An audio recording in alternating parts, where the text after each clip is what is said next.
आज हम चैप्टर 1 के कुछ इंपॉर्टेंट ट्रू फॉल्स और क्वेश्चंस डिस्कस करेंगे, जिससे आपको ना थोड़ा सा आइडिया हो जाएगा कि पेपर में यहाँ से आ रहा है तो आपको अटेम्प्ट कैसे करना है। ठीक है। इतना इंपॉर्टेंट चैप्टर नहीं है, इसे बहुत ज्यादा टाइम लगाने की नीड भी नहीं है। बेसिक आपकी एकदम बेसिक टर्म्स है जो आपने 11th 12th में पढ़ी हुई है। ठीक है। हम ना इसके यूनिट 1 के डायरेक्टली ट्रू फॉल्स से स्टार्ट करेंगे। बिल्कुल बेसिक है। फर्स्ट देखो, आप लोग ना फटाफट टाइप करते जाना, ट्रू है या फॉल्स है। There is no difference between book keeping and accounting, both are same. Yes, Vanshika ने बताया फॉल्स। आपका बुक कीपिंग होता है रिकॉर्ड्स मेंटेन करना, जैसे आप जर्नल एंट्री करते हो, लेजर्स वगैरह। अकाउंटिंग होता है उसका ब्रॉडर टर्म, पूरा उसका एनालिसिस करना और पीएनएल वगैरह बनाना, बैलेंस शीट करना, उससे इंटरप्रिटेशंस करना। तो अकाउंटिंग आपका ब्रॉड टर्म होता है, बुक कीपिंग आपका नैरो टर्म होता है। नेक्स्ट बताओ, management accounting covers the preparation and interpretation of financial statements and communication to the users of account. आपकी फाइनेंशियल स्टेटमेंट्स को प्रिपेयर करना क्या मैनेजमेंट अकाउंटिंग के पार्ट में आता है? बताओ, ट्रू और फॉल्स। साक्षी आप बताओ, ट्रू या फॉल्स। वंशिका डिसाइड कर लो, ट्रू या फॉल्स। ऐसे दोनों थोड़ी है, फॉल्स। आपका है फॉल्स। ये मैनेजमेंट अकाउंटिंग में नहीं आता, फाइनेंशियल अकाउंटिंग में आता है। मैनेजमेंट अकाउंटिंग क्या होता है? इट्स नेक्स्ट आपको बोल रहा है, financial accounting is concern with internal reporting to the managers of the business unit. True या फॉल्स बताओ फटाफट। एफ या टी लिखते जाओ, बस पूरा पूरा लिखने की नीड नहीं है। Financial accounting is concern with internal reporting to managers. क्या मैनेजर्स को इंटरनल रिपोर्टिंग करने को हम फाइनेंशियल अकाउंटिंग बोलते हैं? False. It is false, because ये वाला आपका मैनेजमेंट अकाउंटिंग है और ये वाला आपका फाइनेंशियल अकाउंटिंग, इन्होंने अपोजिट दे रखा है। ठीक है। फोर्थ बताओ, customer of business shall not be considered as users of accounts prepared by business. They are not interested to know performance of the business. क्या customers को performance of business नहीं जानना होता? False। वो भी users होते हैं, उन्हें भी information चाहिए होती है। Summarizing is the basic function of accounting. All business transactions of financial character evidenced by some documents such as sales, bill, passbook, salary receipt, etc. are recorded in the books of accounts. यहाँ चल जाएगा, F T school में तो F को T मान लेते थे। हाँ नहीं, आप यहाँ चल जाएगा, कोई बात नहीं।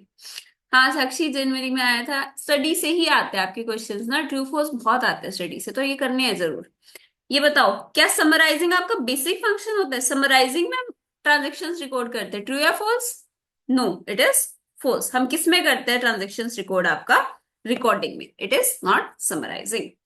Balance sheet shows the position of the business on the day of its preparation and note on future date. Balance sheet आज की पोजीशन बताती है ना, ट्रू या false? Yes, it is true. Future position थोड़ी बताती है। Objectives of bookkeeping are complete recording of transaction and ascertainment of financial effects on the business. क्या बुक कीपिंग का ये ऑब्जेक्टिव होता है कि आप फाइनेंशियल इफेक्ट्स निकालो बिजनेस पे और ट्रांजेक्शन्स को रिकॉर्ड करो? यस और नो? यस। बुक कीपिंग का ऑब्जेक्टिव होता है कि आप अपनी ट्रांजेक्शन्स को रिकॉर्ड करो और उसके फाइनेंशियल इफेक्ट्स को एनालाइज कर सको। ठीक है। एमसीक्यूज देख लो। Which of the following is not a subfield of accounting? Accounting में क्या इंक्लूड नहीं होता? Management accounting, cost accounting, book keeping. कितना इजी है, साफ सामने से दिख रहा है। ए बी सी ऑप्शन लिखते जाओ बस। यस, ये वाला ट्रू है वंशिका। नहीं साक्षी, ए तो आपका अकाउंटिंग का पार्ट है ना, कॉस्ट अकाउंटिंग भी है। Book keeping is not a part of accounting. Book keeping is not a part of accounting. First का सी ऑप्शन। ये दोनों आपके अकाउंटिंग के पार्ट है। मैनेजमेंट अकाउंटिंग, हाँ ये आपने उल्टा पढ़ लिया गलती से। Management accounting management internal management के लिए होते हैं। कॉस्ट अकाउंटिंग में कॉस्ट रिकॉर्ड्स मेंटेन करते हैं। Next, purpose of an accounting system include all of the following except. आपकी अकाउंटिंग करने के पर्पस में क्या क्या आता है, मतलब क्या नहीं आता है? Except interpret and record the effects of business transaction, ये तो आपका पर्पस होता है। Classify the effects of transaction to facilitate the preparation of reports. Dictate the specific type of business enterprise transaction that the enterprise may engage in. Yes, it is C. Bookkeeping is mainly concerned with, bookkeeping का क्या objective होता है? Recording of financial data, designing the systems in recording, classifying and summarizing the recorded data, interpreting the data. बताओ, third का A. Yes, it is recording of financial data. Fourth, all the following are functions of accounting except. Accounting के function में क्या नहीं आता? Decision making, ledger posting, forecasting. बताओ जी। All are the functions of accounting except, fourth का C, forecasting. Financial statements are part of, financial statements किस चीज का पार्ट होते हैं, बोलो। Financial statements are part of, financial statements are part of accounting. Financial position of the business is ascertained on the basis of, financial position हमें किस चीज से पता चलती है, फाइनेंशियल पोजीशन हमें किस चीज से पता चलती है, yes C, it is balance sheet. Users of accounting information include, आपकी अकाउंटिंग इन्फॉर्मेशन के यूजर्स में क्या क्या आता है, क्या क्रेडिटर्स आपके यूजर्स होते हैं या नहीं होते, हाँ जी, क्रेडिटर्स आपके यूजर्स होते हैं या नहीं होते, यस। तो इसमें आपका बोथ ए एंड बी।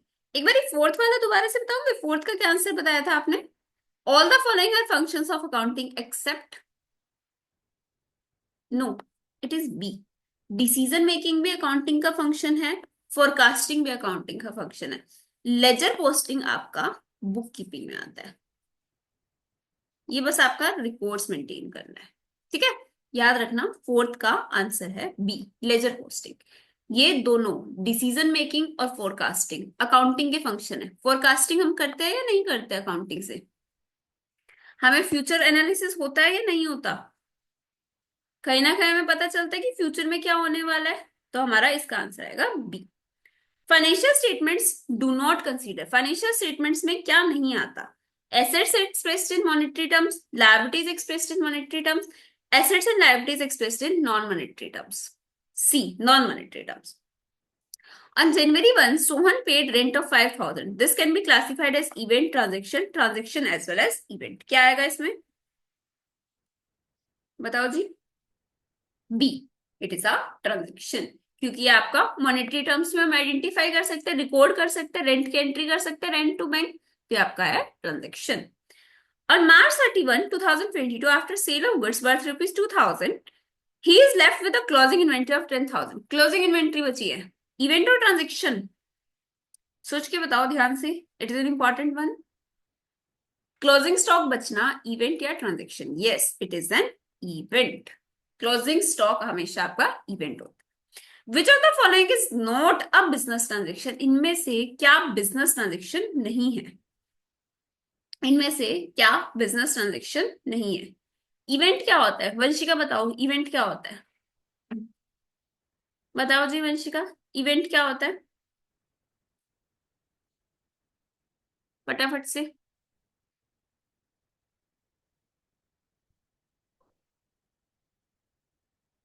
जिसके बदले कोई मनी ना मिले, कोई दूसरा इफेक्ट ना आए, वन इफेक्ट। पर इवेंट क्या होता है, जिसका ना बिजनेस पे इफेक्ट आता है, मॉनेटरी भी हो सकता है, नॉन मॉनेटरी भी हो सकता है, ठीक है। और वन इफेक्ट मतलब कि उसका जैसे ट्रांजेक्शन है ये वाला, इसके आपके इफेक्ट क्या आ रहे हैं, रेंट टू बैंक, दो इफेक्ट आ रहे हैं आपके, इसको हम रिकॉर्ड कर सकते हैं। अगर सपोज मैं बोलूं employ, one employ left the company, इसका बिजनेस पे तो इम्पैक्ट आएगा, लेकिन क्या आप इसको रिकॉर्ड कर सकते हो, नहीं, तो इट इज एन इवेंट, ठीक है साक्षी। अभी के लिए इतना समझना ही एनफ है। विच of the following is not a business transaction, इनमें से बिजनेस ट्रांजेक्शन क्या नहीं है, मशीनरी परचेज करी बिजनेस के लिए, सैलरी पे करी एम्प्लॉय को, सन की फीस पे करी पर्सनल अकाउंट से, obviously it is not a business transaction. 12th, which qualitative characteristic of accounting information is reflected when accounting information is clearly presented, अगर आप अच्छे से प्रेजेंट कर रहे हो तो आपका कौन से वाला क्वालिटेटिव कैरेक्टरिस्टिक्स रिप्रेजेंट कर रहा है, ये क्लियरली प्रेजेंट कर रहे हो तो, क्लियरली कोई चीज हम प्रेजेंट करते क्या आता है उससे, नो, इट इज अंडरस्टैंडेबिलिटी। हम ये नहीं कहते, आप अगर सपोज टेस्ट देते हो, क्लियर क्लियर लिखो, क्लियरली बोलो कहना क्या चाहते हो, वो इसलिए होता है ना कि आपको समझ सके, अंडरस्टैंड कर सके। कंपेरेबिलिटी तो क्या होता है कि आप सेम पॉलिसीज फॉलो कर रहे हो, मेंशन कर रहे हो आपने क्या पॉलिसी करी है, ठीक है। अंडरस्टैंडेबिलिटी हाँ ऐसे याद रहेगा कि हम आपको ये चीज कहते हैं, वो ऐसा वो वाला मीम नहीं देखा, कहना क्या चाहते हो क्लियरली बोलो वो वाला, तो दैट इज अंडरस्टैंडेबिलिटी। डन। इसके एक बार थियोरटिकल क्वेश्चंस अगर 5-7 मिनट हो तो गो थ्रू कर लेना, ज्यादा डीप में जाने की नीड नहीं है। डन। उसके बाद हम करते हैं यूनिट 2 के क्वेश्चंस। ये है आपके accounting concept, principles and conventions. इसके ट्रू फॉल्स पे आ जाओ। The concept helps in keeping business affairs free from the influence of personal affairs of the owner is known as matching concept। क्या इसको matching concept बोलते हैं? No. कि matching concept का meaning क्या होता है? बताओ जी। रीजन लिखने हैं ना आपको ट्रू फॉल्स में, ये पता है ना, हमेशा रीजन लिखना होता है। रीजन आपका हाफ मार्क रीजन का होता है, हाफ मार्क्स आंसर का होता है, ट्रू या फॉल्स का। Same year transaction revenue expenses match, yes. आपका मैचिंग कंसेप्ट क्या होता है कि जिस साल में आपने रेवेन्यू करा उसके कॉरस्पॉन्डिंग एक्सपेंसेस भी आपको उसी साल में लिखने हैं, सेम ईयर के सेम ईयर में रिकॉर्ड करने हैं। तो ये वाला आपका मैचिंग कंसेप्ट वाला, it is a first. Entity concept means that enterprise is liable to the owner for capital investment made by the owner। Entity concept क्या होता है? ऐसा बोलता है ओनर एक सेपरेट पर्सन, एंटिटी एक separate person. It is true Sakshi. आपका entity concept क्या बोलता है? दोनों एक सेपरेट है, ओनर ने कैपिटल लगा रखी है और इसलिए उसका राइट है इस पे प्रॉफिट लेने का, सो it is a true. Accrual means recognition as money is received or paid and not of revenue and cost as they are earned or incurred। क्या एक्रूअल में हम रिसीट बेसिस पे करते हैं या एक्रूअल बेसिस पे करते हैं, अर्न बेसिस पे करते हैं? ये ट्रू है या फॉल्स है? ये कह रहे हैं एक्रूअल में हम रिसीट बेसिस पे करते हैं, ट्रू या फॉल्स? अकाउंटिंग में एक्रूअल में मनी नहीं मिलती, हाँ मनी मिले ना मिले हम रिकॉर्ड कर लेते हैं, अर्न होना चाहिए। तो बताओ ये ट्रू है या फॉल्स है? बोलो फटाफट। It is a false. False Vanshika.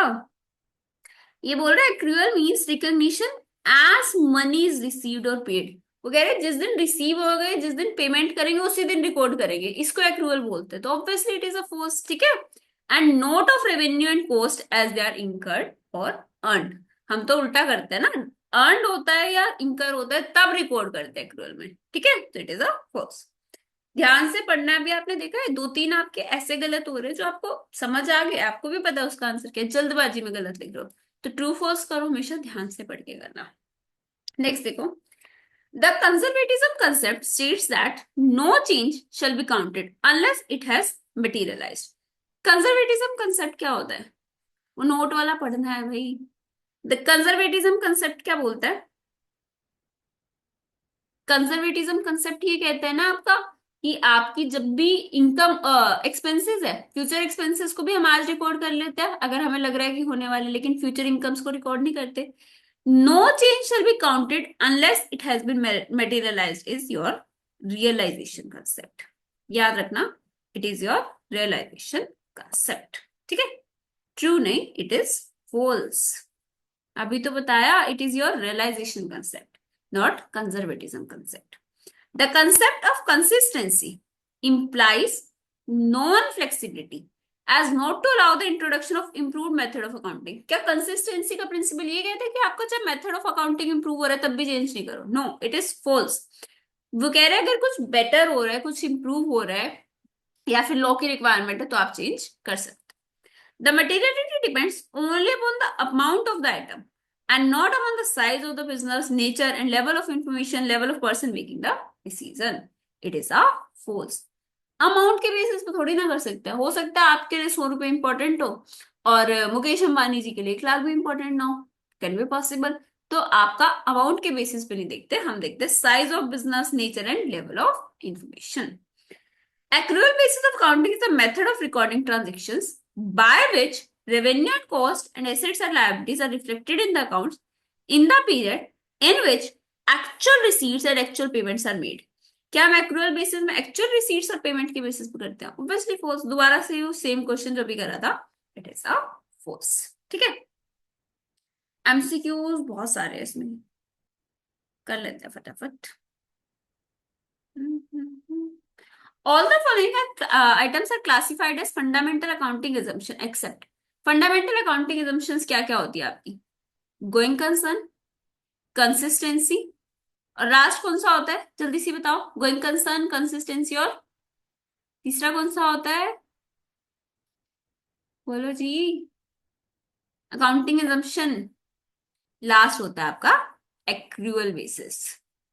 Yes, ये तीन आपके होता है अकाउंटिंग एजम्पशंस। तो कंसिस्टेंसी तो होता है, गोइंग कंसर्न भी होता है। Business entity is not an accounting assumption, so your answer is B. ठीक है। Two primary qualitative characteristics of financial statements: understandability and materiality, relevance and reliability, neutrality and understandability. बताओ,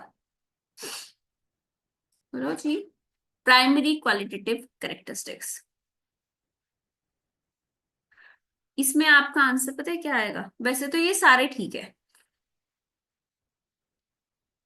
एक सेकेंड रुकना बस।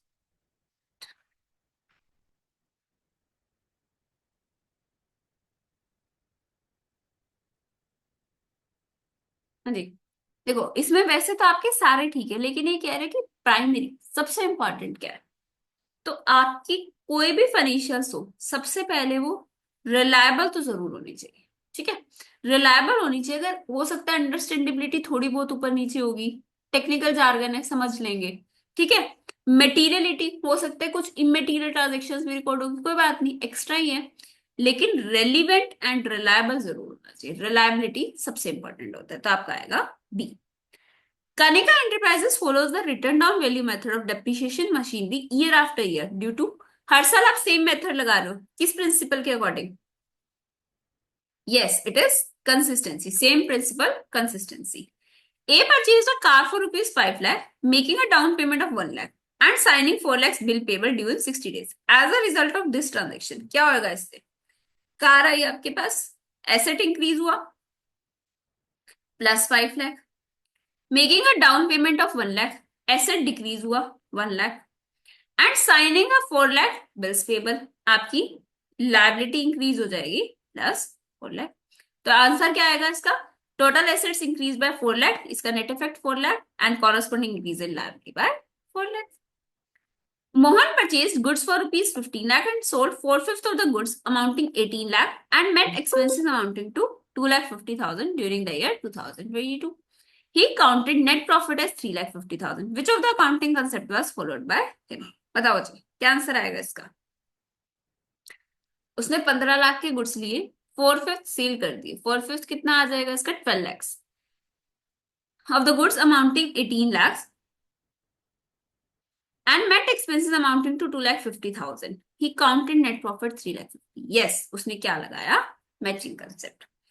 A businessman purchased goods for rupees 25 lakh and sold 80% of such goods during the accounting year ended 31st March 22.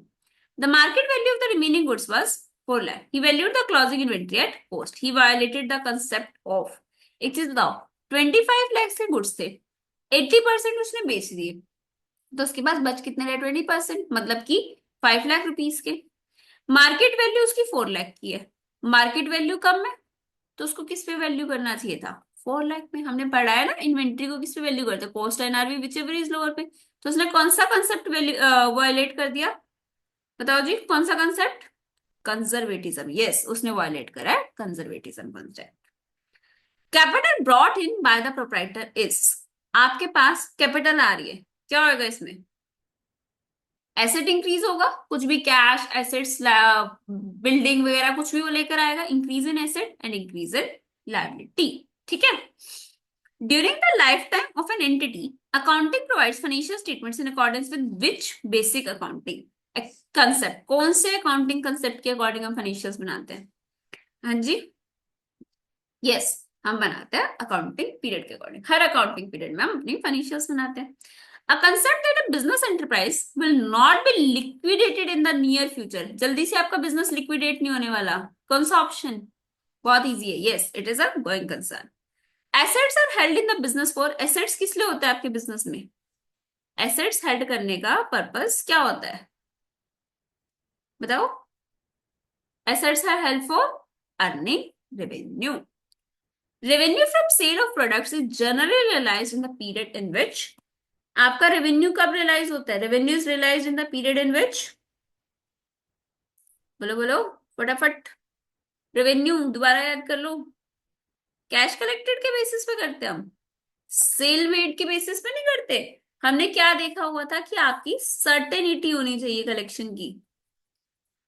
हमेशा हम expenses को तो record कर लेते हैं जैसे ही हमें लगता है कि फ्यूचर में हो सकता है।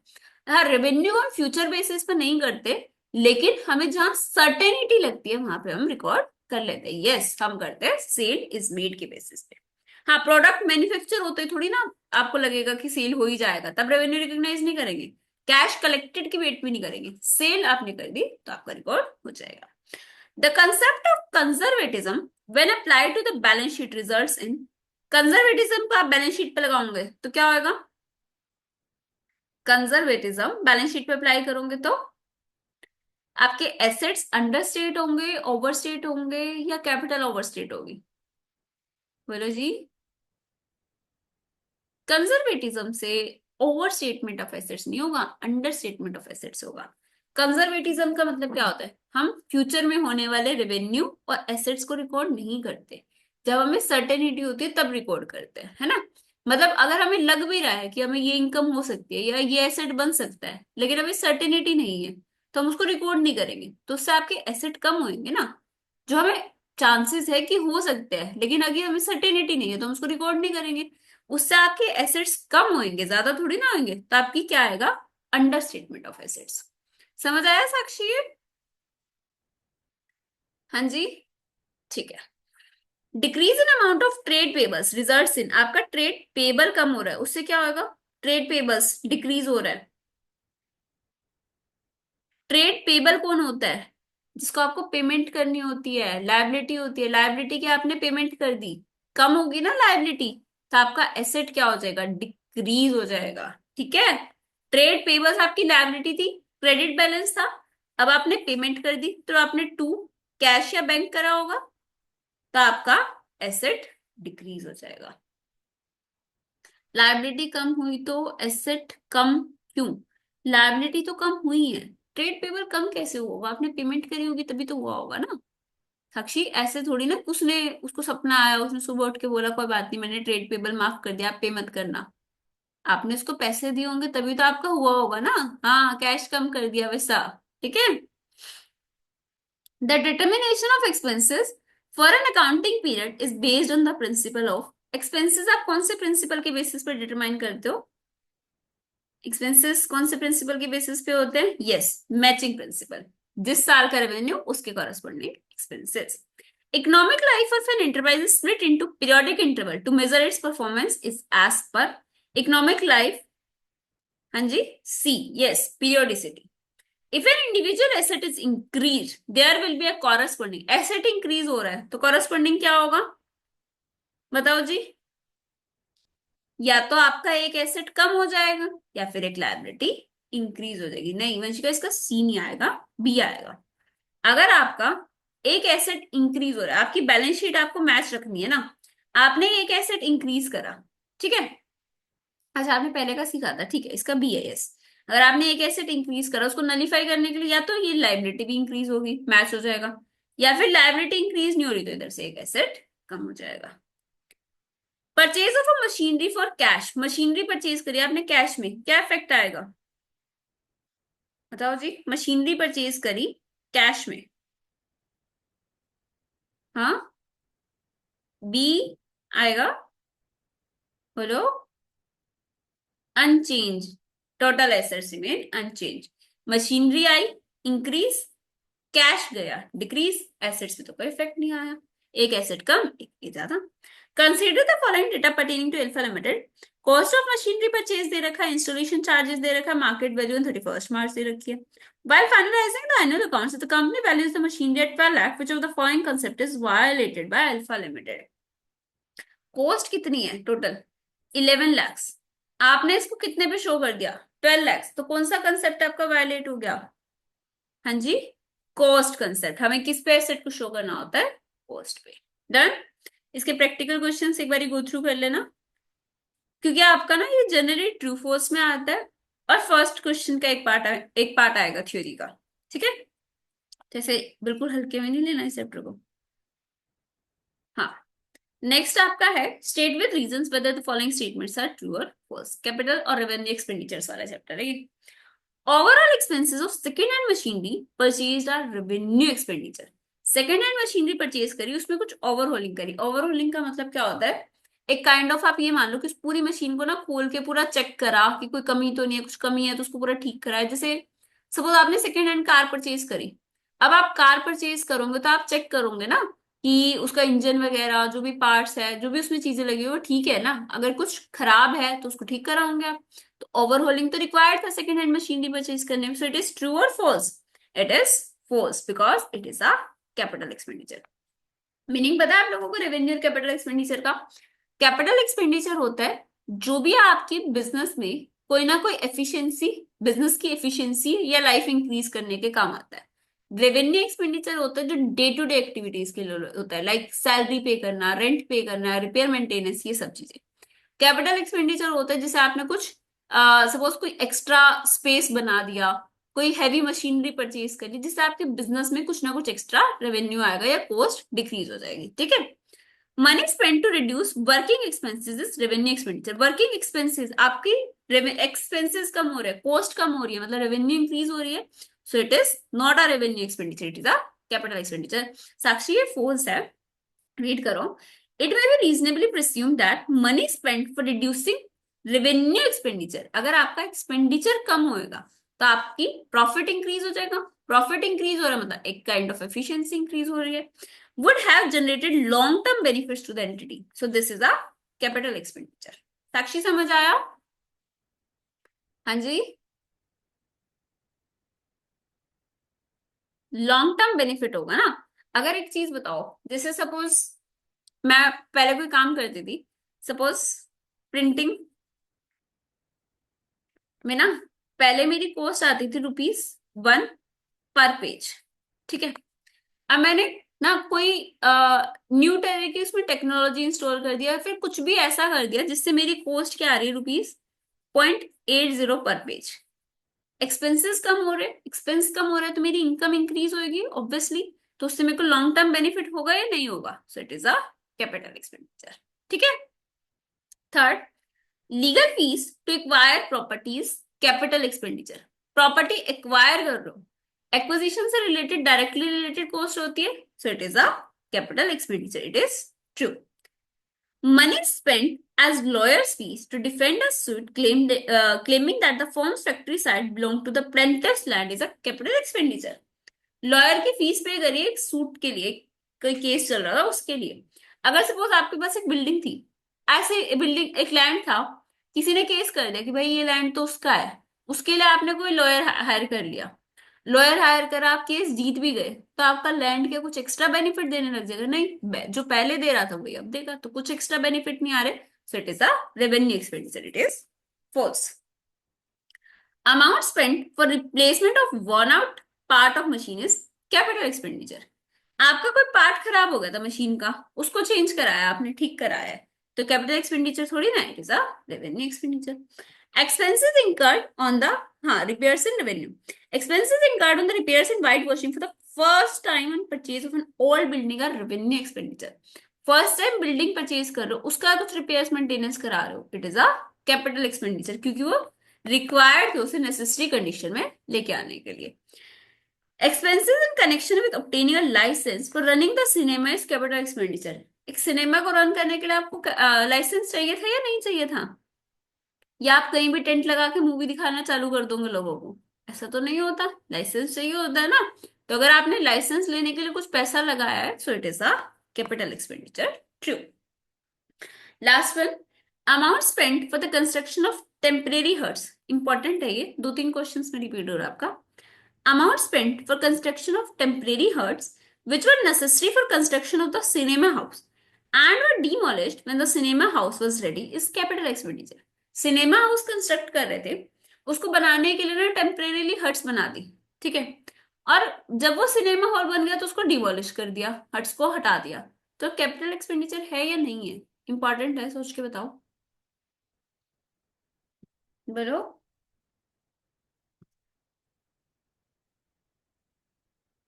Vanshika, it is are true. आपकी वो सिनेमा हॉल बनाने के लिए नहीं, डिमोलिश हो गया, ठीक है।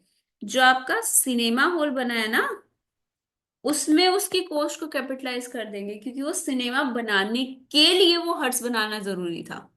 ये डिमोलिश कर दिया, इससे यही तो पता चल रहा है कि वो जो हट्स हैं वो किस लिए बनाई थी हमने, सिर्फ सिनेमा के लिए, अदरवाइज वो हमें नहीं बनानी पड़ती, सिनेमा बनने के तो हमने वो डिमोलिश कर दिया।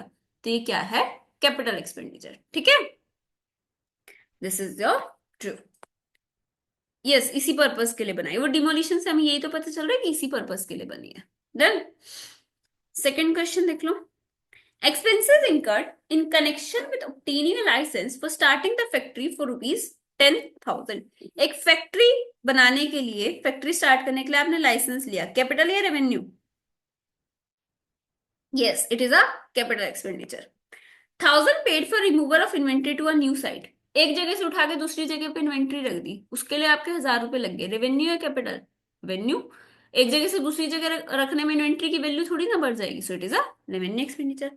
Rings and pistons of an engine were changed at a cost of 5,000 to get fuel efficiency। Fuel efficiency के लिए हुआ है, बताओ रेवेन्यू या कैपिटल? बोलो बोलो बोलो। 5,000 spent in changing rings and pistons of an engine to get fuel efficiency is capital expenditure। efficiency increase हो रही है भाई। This is an expenditure on improvement of fixed asset। improvement of fixed asset हो रहा है। It results in increasing profit earning capacity of the business by cost reduction। cost reduction। Money paid to Mahanagar Telecom Nigam Limited, important है, ध्यान से सुनना। 8,000 for installing telephone in the office. आपके वहां पे टेलीफोन लगा के गए, उसके लिए आपने 8,000 पे कर दिए टेलीफोन लगाने के लिए। क्या हो जाएगा इसका, क्या करेंगे बोलो, सोच के बताओ।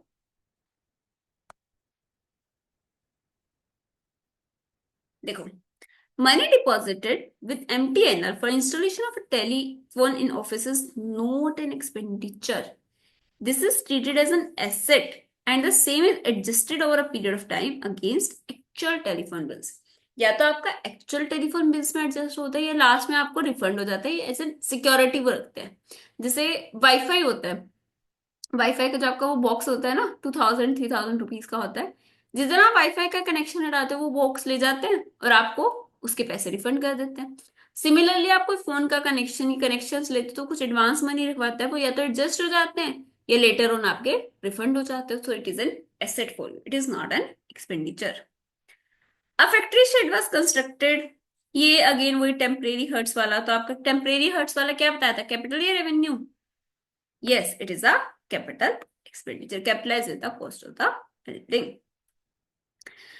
इस क्वेश्चन में वो क्या कह रहे हैं कि ना, एक कंपनी है जिसका काम ही कंप्यूटर सेल करने का है।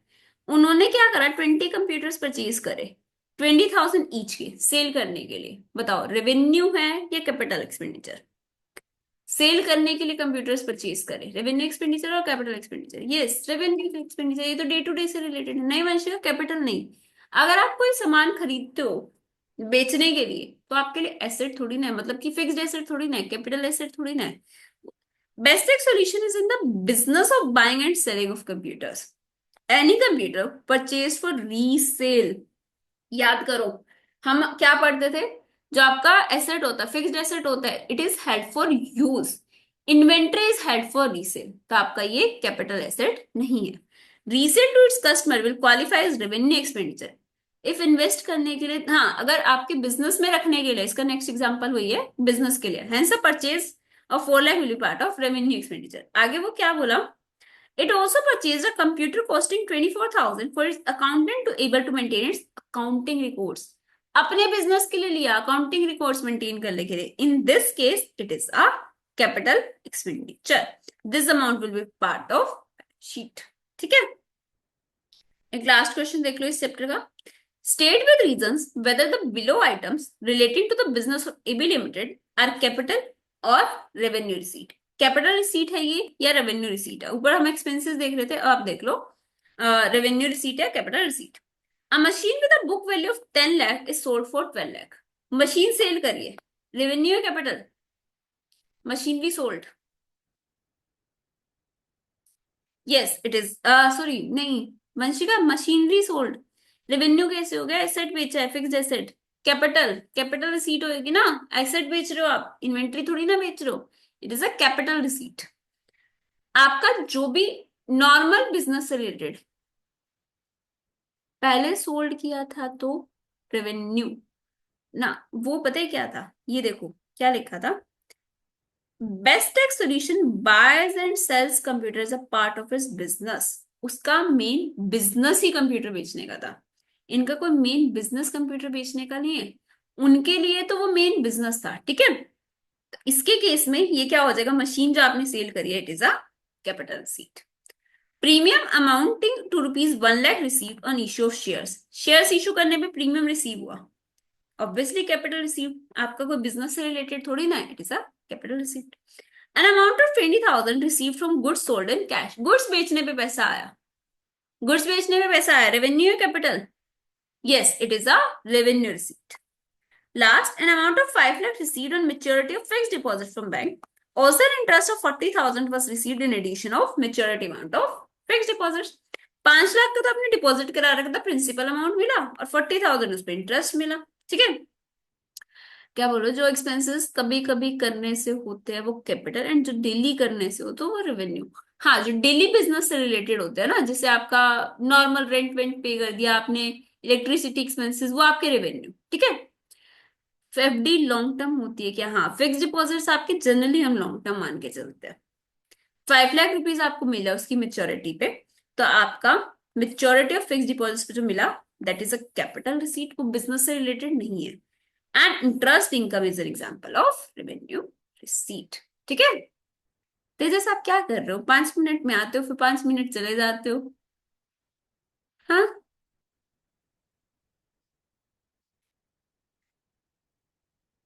अब ना इसके हमने कहाँ तक क्वेश्चंस करे, 50% क्वेश्चन करे इलस्ट्रेशन 4 तक। मजाक में आता है, क्या चल रहा है। इलस्ट्रेशन 5, 6, 7, 8 बैक क्वेश्चंस, ये आप लोगों को करना है, बिल्कुल सेम है जैसे अभी हमने कर रहे हैं ना, आप लोगों को मुश्किल से 10 या 15 मिनट लगेगी, कर लेना, इसमें से क्वेश्चन आ सकता है, ठीक है। नेक्स्ट देख लो, unit number 4, contingent assets and contingent liabilities. हाँ जी, देखो पहला ट्रू फॉल्स क्या पूछ रहा है, a contingent liability need not be disclosed in the financial statements. क्या कंटिंजेंट लायबिलिटी को हमें डिस्क्लोज भी नहीं करना होता, it is false. Contingent liability को हमें डिस्क्लोज तो करना होता है ना, रिकॉग्नाइज नहीं करना होता, बुक्स में रिकॉर्ड नहीं करते, बट हम उसको डिस्क्लोज तो करते हैं, इट इज फॉल्स।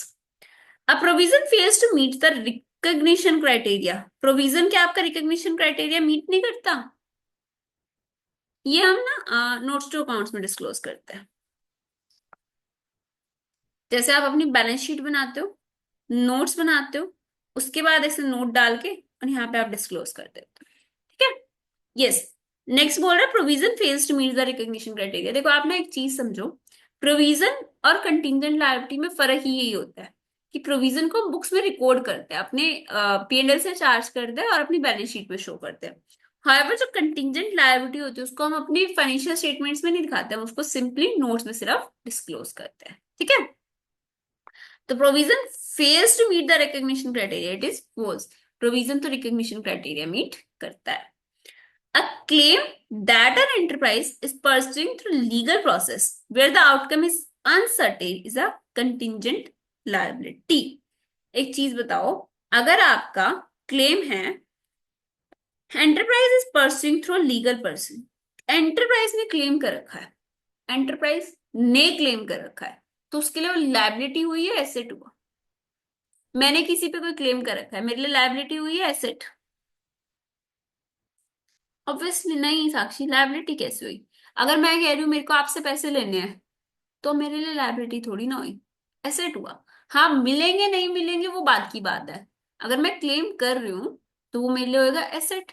अब क्वेश्चन है कि अभी अनसर्टेन है, तो वो आपके लिए क्या हो जाएगा, नहीं नहीं लोन की तरह नहीं, नॉर्मली मैंने आप पे कोई केस कर दिया है इस टाइप से, सो it is a contingent asset. Contingent liability का मीनिंग क्या होता है कि आपने मेरे पे क्लेम कर रखा है, मेरे को पैसे देने पड़ भी सकते हैं नहीं भी पड़ सकते, that is a contingent liability. मैंने आप पे क्लेम कर रखा है, मेरे को पैसे मिल भी सकते हैं नहीं भी मिल सकते, that is a contingent asset. When it is probable that the firm will need to pay off the obligation, this gives rise to contingent liability. अगर आपको लग रहा है कि आपको पेमेंट करनी पड़ेगी तो प्रोविजन होगा या कंटिंजेंट लायबिलिटी? बोलो। Yes, it is a provision. अगर आपको लग रहा है ना कम चांसेस आपको पे नहीं करना पड़ेगा, only then it will be a contingent liability, otherwise it is a provision. Present financial obligation of an enterprise which arises from past event is termed as contingent liability. Present obligation है past event के कारण, क्या होता है ये बताओ?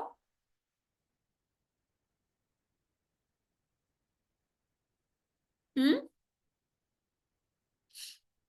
नहीं, future कहाँ से आ गया? पास्ट इवेंट के कारण ही होता है, लेकिन वो कंटिंजेंट लायबिलिटी नहीं होती, ये आपकी नॉर्मल लायबिलिटी होती है। ठीक है, it is a false. False आएगा वंशिका, दोबारा से रीड करो।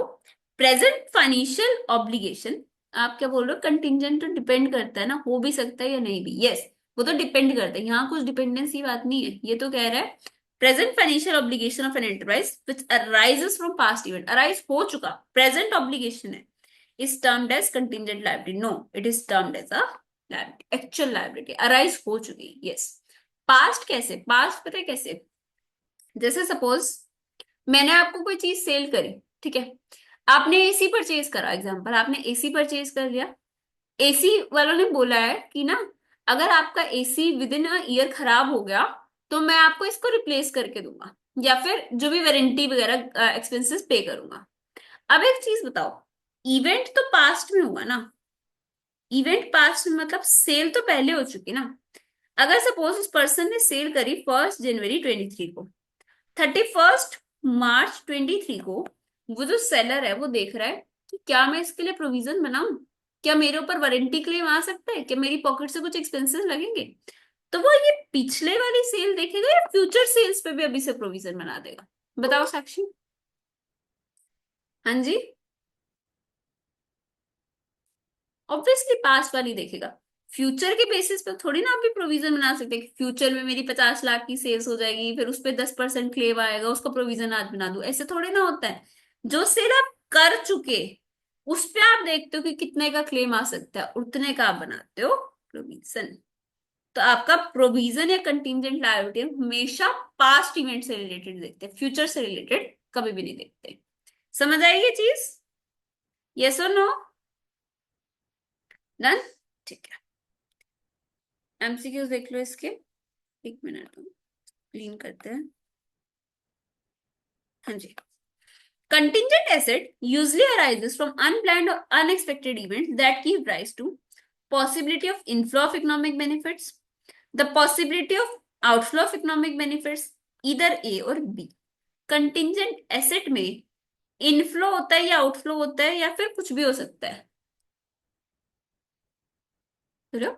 ऑब्वियसली एसेट है ना तो इनफ्लो होगा, so it is A। If an inflow of economic benefits is probable, then a contingent asset is disclosed। अगर आपका इनफ्लो प्रोबेबल है तो कंटिंजेंट एसेट को आप कहाँ डिस्क्लोज करते हो? फाइनेंशियल स्टेटमेंट्स में, रिपोर्ट ऑफ अप्रूविंग अथॉरिटी में, या कैश फ्लो स्टेटमेंट में? तो ये चीज आपको याद है या नहीं मेरे को नहीं पता, पर याद रखना कंटिंजेंट एसेट को हम बोर्ड रिपोर्ट में शो करते हैं, कंटिंजेंट लायबिलिटी को हम नोट्स टू अकाउंट में शो करते हैं फाइनेंशियल स्टेटमेंट्स में, लेकिन एसेट को हम बोर्ड रिपोर्ट में शो करते हैं।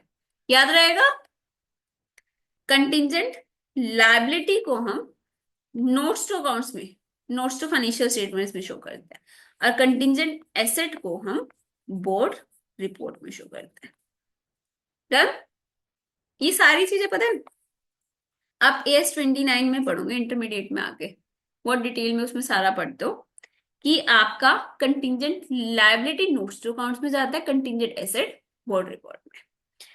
इन the case of either outflow of resources to settle the obligation is not probable or the amount expected to be paid to settle the liability cannot be measured with sufficient reliability। क्या होएगा वो? अगर आपको amount ही नहीं पता तो आप क्या उसको लायबिलिटी बुक कर सकते हो? बताओ। अगर आपको अमाउंट नहीं पता तो क्या आप उसको लायबिलिटी बोल सकते हो? हाँ जी, यस और नो? नो। अगर आपको अमाउंट नहीं पता तो क्या आप प्रोविजन बना सकते हो उसका? प्रोविजन क्या आपकी एंट्री होती है P&L टू प्रोविजन। अमाउंट ही नहीं पता तो प्रोविजन कैसे बनाओगे, एंट्री कैसे करोगे? तो अगर आपको अमाउंट नहीं पता या फिर आउटफ्लो ऑफ रिसोर्सेज सर्टेन, या आपको लग रहा है पैसा ही नहीं जाएगा, सो it is always a contingent liability. ठीक है। नेक्स्ट आपको बोल रहा है present liability of uncertain amount which can be measured reliably by using a substantial degree of estimation is termed as present liability है of uncertain amount which can be measured reliably by using a measure up reliably कर सकते हो by using a substantial degree of estimation is termed as, सोचो A B C क्या आएगा? अंशी, देखो आपको ना एक चीज समझाती हूँ। प्रोविजन का मीनिंग क्या होता है, आपको तीन चीजें याद रखनी है। प्रेजेंट ऑब्लिगेशन होनी चाहिए as a result of past event,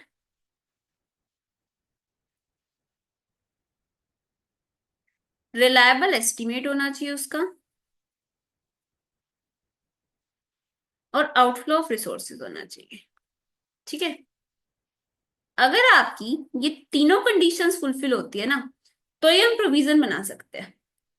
otherwise एक भी कंडीशन अगर आपकी फुलफिल नहीं हुई तो हम कंटिंजेंट लायबिलिटी बनाते हैं।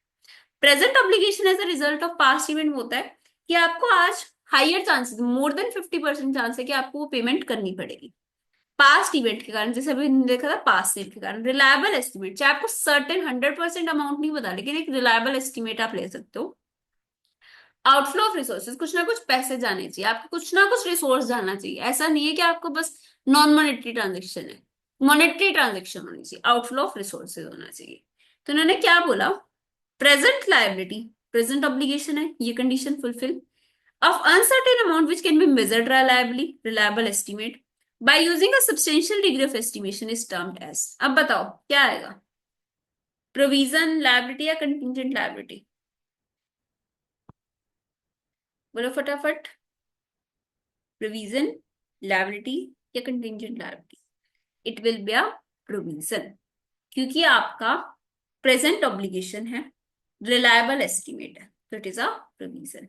हाँ, अगर आपका यहाँ पे ये अनसर्टेन की जगह सर्टेन अमाउंट लिखते थे ना, अमाउंट ही फिक्स पता है आपको, तो वो लायबिलिटी हो जाती। अगर वो कहता कि आपकी प्रेजेंट ऑब्लिगेशन नहीं है, या तो आपके ऊपर कोई ऑब्लिगेशन नहीं है, या फिर अमाउंट मेजर नहीं कर सकते, तो आपकी हो जाती है कंटिंजेंट लायबिलिटी। ठीक है। लास्ट देखो, in the financial statements contingent liability is recognised, not recognised और adjusted. It is not recognised. Done. Question एक बार रीड कर लेना। यहां तक समझ आ रहा है आप लोगों को? फटाफट बता दो यस और no.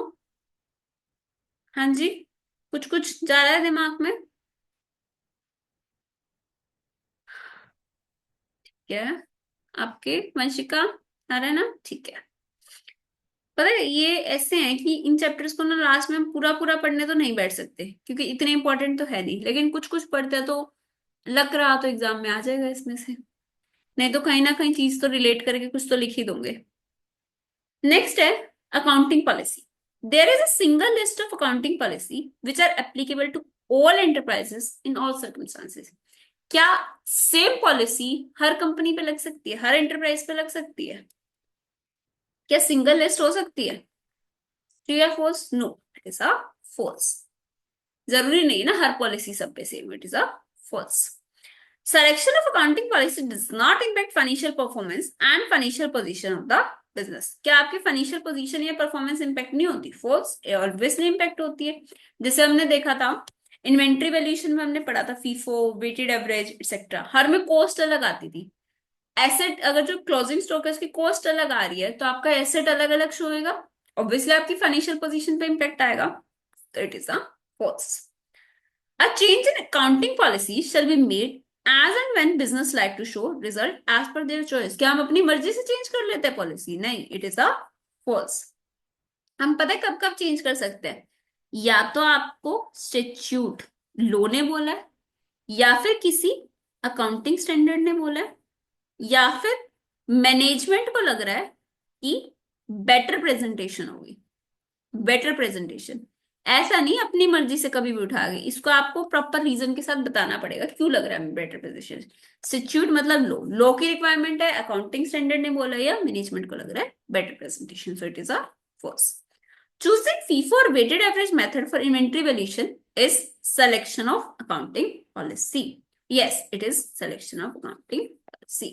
Selection of an inappropriate accounting policy decision will overstate the performance and financial position of a business entity every time. क्या गलत पॉलिसी लेने से हमेशा ही आपकी फाइनेंशियल पोजीशन ज्यादा अच्छी होगी? हाँ, हमेशा क्या आपका ओवरस्टेट ही होगा? फोर्स। आपका ओवरस्टेट भी हो सकता है, अंडरस्टेट भी हो सकता है, आप लिखोगे फोर्स। इट कैन इधर बी ओवरस्टेटेड और अंडरस्टेटेड। ठीक है, आपको पता है ये चीजें ना आप अच्छे से पढ़ लो, जो भी आप अकाउंट्स में पढ़ रहे हो, क्योंकि इसका इतना सिमिलर आप इंटर में पढ़ने वाले हो ना, बहुत सारी चीजें। ये सारा ये आपका अकाउंटिंग स्टैंडर्ड 1 आएगा, इतनी सारी चीजें इसमें से इंटर में आएगी, तो आप ये मान लो कि आप आधा इंटर तो पढ़ के जा रहे हो। बस इनको अच्छे से पढ़ते जाओ, ठीक है।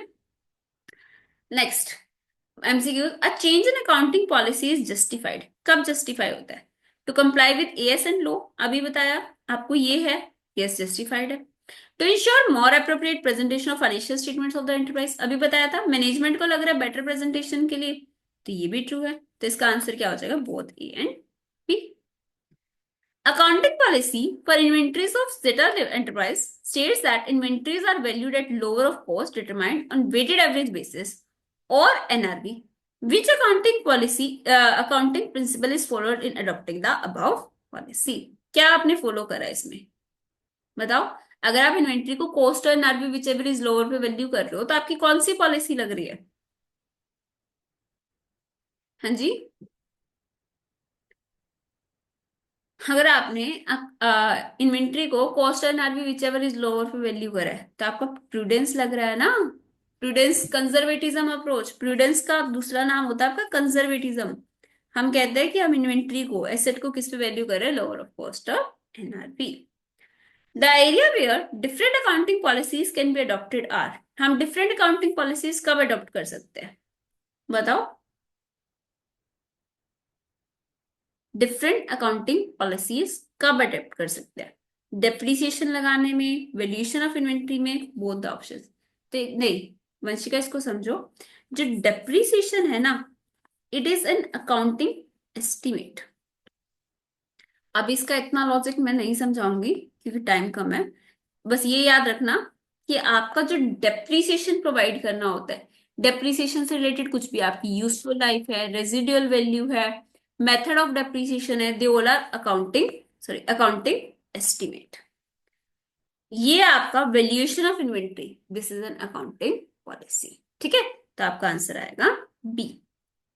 Selection of an inappropriate accounting policy decision में, अकाउंटिंग पॉलिसी आपने गलत करा है, क्या हमेशा ओवरस्टेट ही होगा? नो, अंडरस्टेट भी हो सकता है, ओवरस्टेट भी हो सकता है, performance and financial position of business.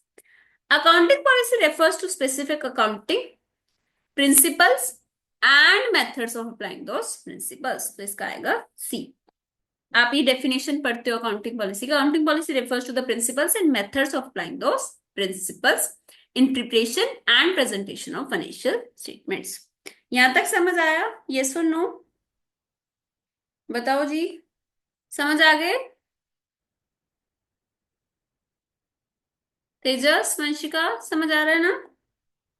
ठीक है।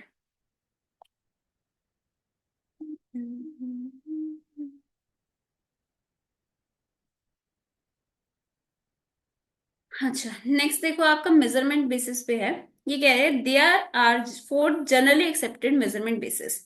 Four generally accepted measurement basis आपके क्या चीज है? Historical cost, current cost, realisable value, future value. True और फॉल्स? बताओ। मेजरमेंट बेसिस का मतलब पता है क्या होता है? आप अपनी बुक्स में एसेट्स और लायबिलिटीज को किस वैल्यू पर रिकॉर्ड कर रहे हो, उसके लिए हम क्या बेस लेते हैं? तो आपके चार बेसिस अलाउड होते हैं। हिस्टोरिकल कॉस्ट ऑब्वियसली अलाउड है, हमें पता है, एक्विजिशन पे हम शो करते हैं, एक्विजिशन वैल्यू पे। करंट कॉस्ट, करंट कॉस्ट भी अलाउड होता है। रिलायजेबल वैल्यू हम इन्वेंट्री को करते हैं ना, कॉस्ट और NRV which ever is lower पे।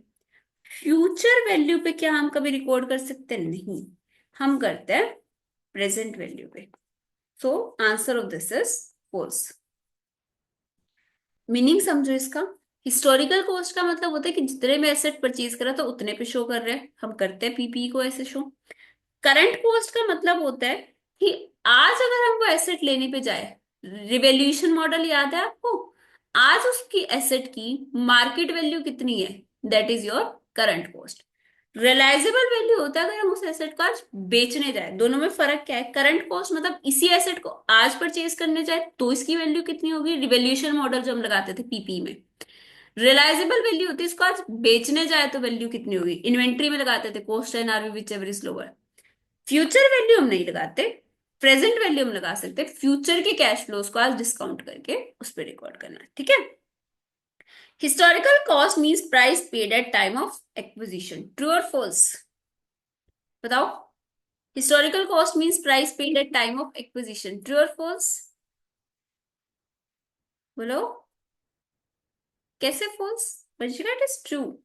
हिस्टोरिकल कॉस्ट का मीनिंग होता है, जैसे हम मशीनरी देखते हैं, सपोज मशीनरी की कॉस्ट है ₹10 लाख, इंस्टॉलेशन चार्जेस लगे 2 लाख, और आपके अदर एक्सपेंसेस लग गए 1 लाख, तो आपकी मशीनरी की टोटल कॉस्ट होगी 13 लाख। इस पे आप हर साल डेप्रिसिएशन लगाते रहोगे और रिकॉर्ड करते जाओगे। तो हिस्टोरिकल कॉस्ट यही तो होती है जो आपने एक्विजिशन के टाइम पे रिकॉर्ड करी थी, उस पे बस डेप्रिसिएशन लगाते जाते हो। Historical cost means the price paid at the time of acquisition. Next बोल रहा है as per future value assets are carried at the amount of cash और cash equivalents that could currently be obtained by selling the assets in an orderly disposal। Future value में कैसा होता है कि हम एसेट को जितने पे आज बेचेंगे उस पर रिकॉर्ड करते हैं? नहीं, फ्यूचर वैल्यू नहीं होता ये होता है रियलाइजेबल वैल्यू, कि हमें एसेट को बेचने पे कितना रियलाइज होगा, which could be obtained by selling the assets in orderly disposal। At present value, liabilities are carried at the value of future net cash flows that are expected to require to settle the liabilities in the normal course of business। बताओ। At present value, liabilities are carried at the value of future net cash outflows that are required to be settled the obligation in the normal course of business। True or false? और reason बताओ। Read कर लेते हैं एक बार इसको। देखो, fourth, liabilities are carried at the present discounted value of future net cash outflows that are expected to require to settle liabilities in the normal course of business। ठीक है। फिफ्थ देखो, ABC purchased a machinery amounting to ₹10 lakhs on 1st April 2001। On 31st March 2022, similar machinery could be purchased for ₹20 lakhs। Historical cost of the machine is 20 lakhs। आप कह रहे हो कि आज से, जिस दिन आपने मशीन परचेज करी 10 लाख की, आज से 22 साल बाद ये मशीनरी 20 लाख में परचेज करी जा सकती है, तो क्या इसकी हिस्टोरिकल कॉस्ट है? नहीं, it is a ABC purchased a machinery amounting to 10 lakh on 1st April 2001। On 31st March, similar machine could be purchased for 20 lakh। Current cost of the machine is 20 lakh। क्या इसकी current cost 20 lakhs है? True और false? Current cost is 20 lakhs। True और false? It is a true. Current cost 20 lakhs है, historical cost 10 lakhs है। Change in accounting estimate has to be given retrospective effect. ये चीज याद रखना, accounting estimate को हम हमेशा प्रोस्पेक्टिव इफेक्ट देते हैं। प्रोस्पेक्टिव मतलब आगे के सालों के लिए, फ्यूचर में इफेक्ट देते हैं। और अकाउंटिंग पॉलिसी को हम हमेशा रेट्रोस्पेक्टिवली चेंज करते हैं, मतलब पहले से चेंज करते हैं। याद रहेगा, एस्टिमेट प्रोस्पेक्टिव, पॉलिसी रेट्रोस्पेक्टिव। ठीक है। ये आपकी यूनिट नंबर 6 कंप्लीट होगी। इस बार इसके एक बार एमसीक्यूज गो थ्रू कर लेना। यूनिट नंबर 7, लास्ट यूनिट देखो, अकाउंटिंग स्टैंडर्ड्स। अकाउंटिंग स्टैंडर्ड्स का मीनिंग क्या होता है? बेसिक मीनिंग समझाती हूँ आपको। अकाउंटिंग स्टैंडर्ड्स क्या होता है? एक रिटन डॉक्यूमेंट्स होते हैं जो आपका गवर्नमेंट ने इशू कर रखा होता है। इसका पूरा आप इशुएंस का प्रोसेस समझोगे, सारे अकाउंटिंग स्टैंडर्ड आप इंटर में पढ़ते हो। रिटन डॉक्यूमेंट्स होते हैं कि आपको अकाउंटिंग करनी कैसे, स्टैंडर्ड सेट कर देते हैं। ठीक है। होते किस लिए हैं? ये कि जो सब अकाउंटिंग कर रहे हैं ना, एक कॉमन बेसिस, यूनिफॉर्म बेसिस पे करे, ऐसा नहीं है क्रिएटिव अकाउंटिंग लगा रहे हो, कोई कैसे रिकॉर्ड कर रहा है कोई कैसे रिकॉर्ड कर रहा है, नहीं। आपकी एक यूनिफॉर्मिटी लगाने के लिए अकाउंटिंग पॉलिसीज है, ठीक है। तो रीड करो। Accounting standards are written policy documents issued by the expert accounting body or by the government or other regulatory body covering the aspects of recognition, measurement, presentation and disclosure of accounting transaction events in the financial statements. बताओ true या false? Yes it is a true. आपके return policy documents होते हैं किस चीज से related? Recording से related, recording, measurement, presentation, सबसे related, so it is true. Accounting standards can override the statute. क्या लॉ को ओवरराइड कर सकते हैं accounting standard? No, never, it is a false. Difficulties in making choice between different treatment is one of the benefits of accounting standards. बताओ, क्या आपको difficulty आती है चॉइस करने में? नो। पोस वो तो एक स्टैंडर्ड सेट कर देता है ना कि आपको ऐसे ही करना है। जैसे आपको इन्वेंट्री है, पता है कि आपको cost and RV whichever is lower पे वैल्यू करना है, ये हम अकाउंटिंग स्टैंडर्ड 2 में पढ़ते हैं इंटर में जाके। या फिर आपका एसेट है, आपको पता है कि आपको कॉस्ट में शो करना है, ठीक है। या फिर और बहुत सारी ऐसी चीजें होती है जो आपको अकाउंटिंग स्टैंडर्ड बता के चलता है, मानना पड़ता है, चॉइस नहीं मिलती। So it is a false. Requirement for additional disclosure is limitation of accounting standards. Additional disclosure show करना क्या अकाउंटिंग स्टैंडर्ड्स की लिमिटेशंस है? हाँ जी, बताओ। Additional disclosures is not a limitation, it is a benefit of accounting standard, it is false. आपको कुछ चीजें ऐसी होती है जो लॉ में रिक्वायर्ड नहीं होती, लेकिन अकाउंटिंग स्टैंडर्ड और डिस्क्लोजर्स दिलवाता है, और उससे आपका बेनिफिट होता है, यूजर का बेनिफिट होता है कि उसको एक्स्ट्रा इन्फॉर्मेशन मिलती है जो रिक्वायर्ड होती है। So it is a false, ध्यान रखना इस चीज को। ASB stand for accounting standardisation benchmarking, नहीं। अकाउंटिंग स्टैंडर्डाइजेशन बेंचमार्किंग ऐसा कुछ नहीं होता। एएसबी होता है अकाउंटिंग स्टैंडर्ड बोर्ड।